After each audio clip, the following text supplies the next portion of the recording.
You are Locked On Texas Tech, your daily podcast on the Texas Tech Red Raiders. Part of the Locked On Podcast Network, your team every day.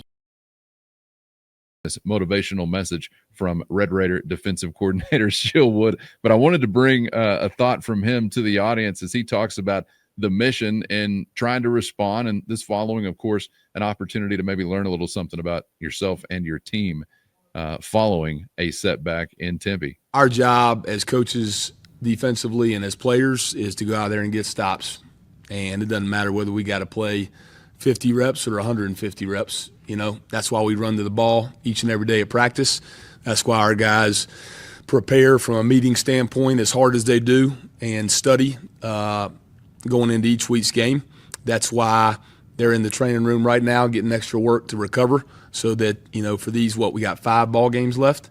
You know, we battled 7 times this season, and I've been really pleased with our preparation and our effort level. I think our guys are playing their rear ends off, and I think they did. We got, you know, I think what I'm probably most proud of, I'm kind of going off on a tangent, I guess, but we got back in that game. We took the lead, you know. It looked pretty bleak at a couple points there. I think in that fourth quarter we were down, was it 19-7 in the fourth? And we went back up 22-19, you know. And I wish I could have done, in my role, a little bit better job to help us, win that 4th and 2. But the resolve that our players had in that fourth quarter, in that entire game, to just continue to keep throwing punches and running to the ball and giving tremendous effort did not surprise me in the least. And I'm excited to see them do that again on Saturday coming up.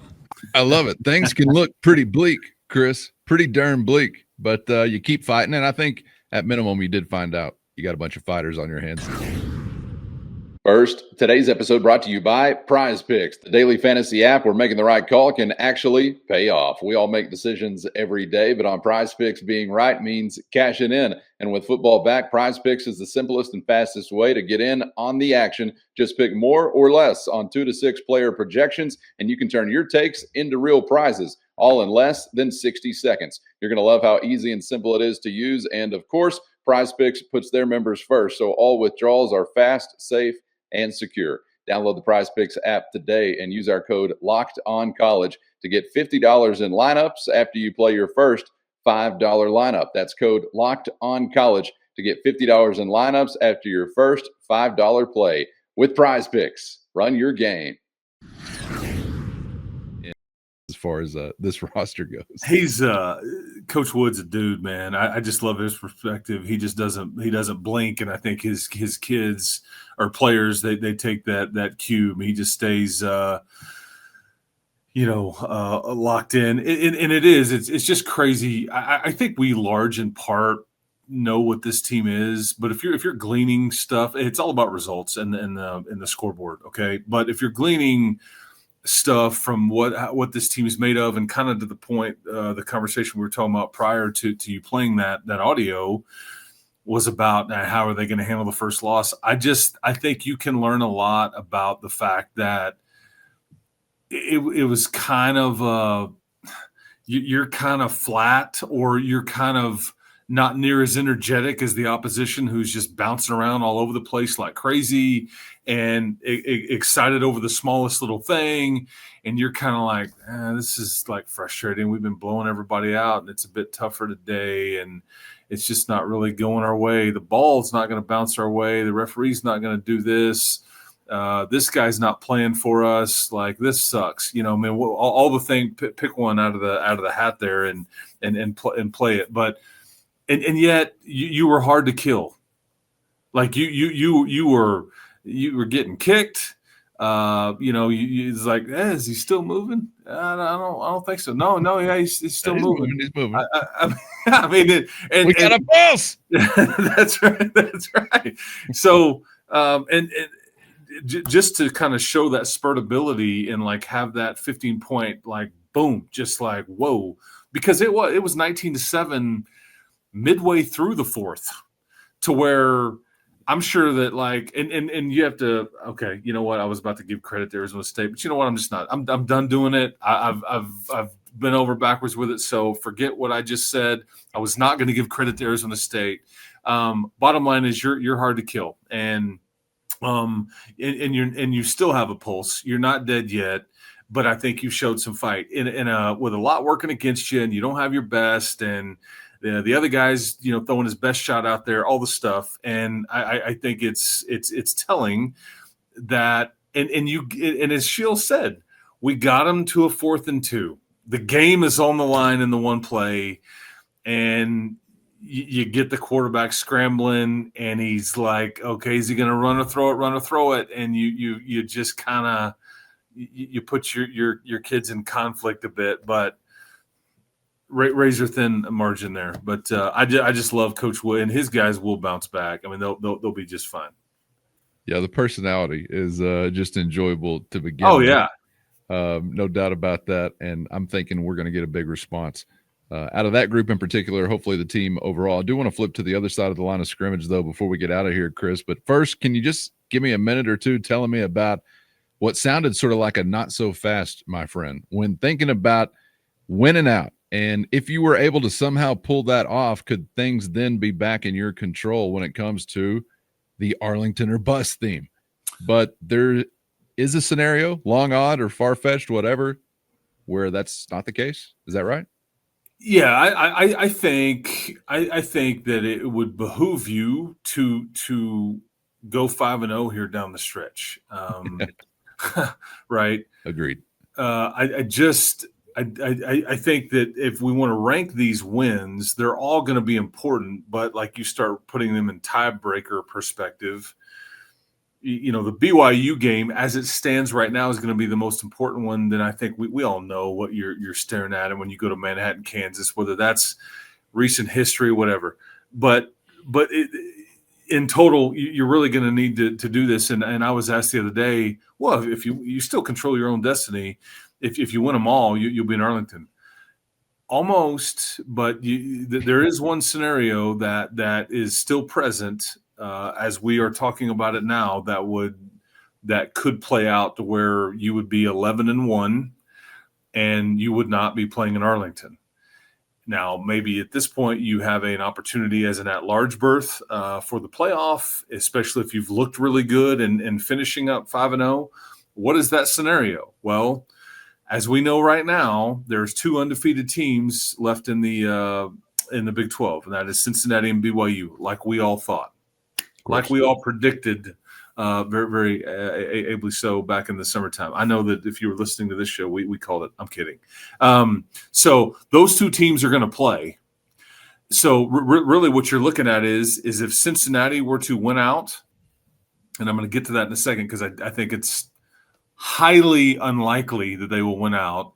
In fact, I think it's much more likely that they will have 3 conference losses as opposed to none. Okay, get to that in a second. But the other, scenario would mean because Cincinnati and BYU play, so somebody's got to take an L. Or if Cincinnati beats BYU, and we've already said that you would beat BYU, BYU is essentially out of the equation at that point. But then there's this pesky Arizona State issue that you've got. They've got a tiebreaker over you, and their schedule is so Arizona State winning out, Cincinnati winning out, you win out, you're left with nothing, all dressed up, nowhere to go. Cincinnati, though, here's what you're looking at. They don't have a gimme left. It's kind of an empty calorie in some ways. Undefeated conference start, okay, but they've still got they will host Baylor, they're at Utah, they will host Arizona, they will host BYU, and then they're at TCU on Thanksgiving weekend. So Baylor, Utah, Arizona, BYU, TCU. All of these teams have been competitive and all that. So we'll see kind of what Cincinnati, because they've beaten up on UCF and Oklahoma State in the last couple of weeks. They get Iowa State with their corners and their kicker out. And then they won a game at Kansas, which kind of started this thing. And then obviously Arizona State still got a game against Iowa State. If you're rooting for stuff, if you're into this kind of thing, if you're rooting for stuff, as painful as it may be, you need to root for the Houston Cougars this coming Saturday night, and you need to be rooting for Iowa State to heat up. they could do a lot of damage that would benefit you if they start reeling them off and winning some games, because they do play they do play Arizona State. They do play BYU, I believe, and so you need Iowa State to kind of heat up a little bit. Interesting. Thank you for spelling some of that out. We'll just go ahead and handle business, hopefully, and we'll leave it to some of those cards if we have to. But approaching it, yes, with 5 more wins in the pocket. Just win, nice. Man. Yeah. Just win.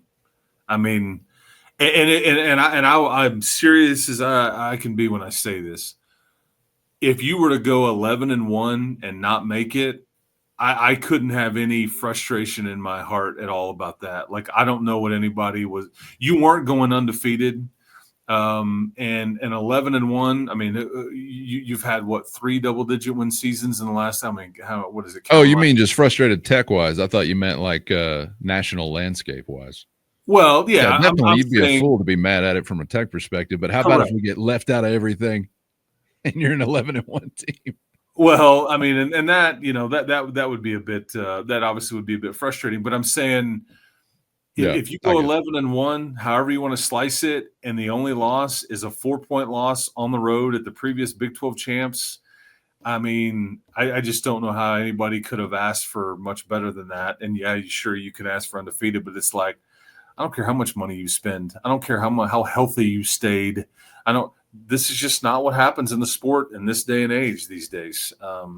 Even at 10-2, which we're saying you really can't afford to do, is like this is not really where you've been ever in previous times. So yeah, no question. And if you're a viewer or listener out there who had to be told that, go ahead and leave your name in the comments. We're going to mail you a tack hammer so you can hit yourself in the head because you are a valued listener or viewer. Yes. Chris, before we get out of here, I want to get back between the lines really quickly because this has been among our valued listeners and viewers, a really interesting conversation and a popular one.